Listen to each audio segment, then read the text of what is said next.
Hello, sejam todos bem-vindos aqui no curso de Xangana ou Xitsonga. Se você quer aprender Xangana e ser fluente em Xangana, basta você se inscrever aqui no canal, deixe o seu like, deixe o seu comentário. Também para ser você o primeiro a receber os próximos vídeos, basta você ativar o sino das notificações, ok?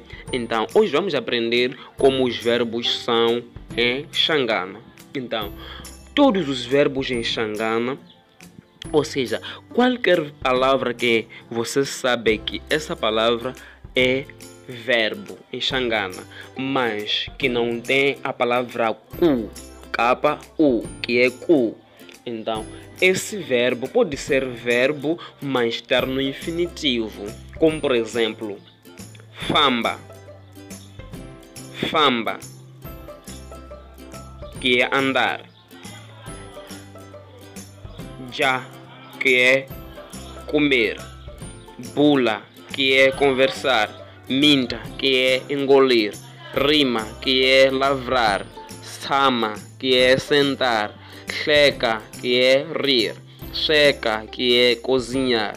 Então, todas essas palavras são verbos, mas já estão no imperativo, porque não tem o ku antes dessas palavras. Vamos colocar eles, ou seja, esses verbos no infinitivo. Basta você colocar ku lá atrás. Kufamba está no infinitivo. Kuja está no infinitivo. Kubula está no infinitivo. Kuminta, kurima, kutsama, kuseca, tudo isso já está no infinitivo. Mas sem o ku aí, o verbo não está no infinitivo. É como você estivesse a imperar. Então, se você ainda não é inscrito no canal, se inscreve, deixe seu like, deixe seu comentário, ative o sino das notificações para você ser o primeiro a receber os próximos vídeos. Bye!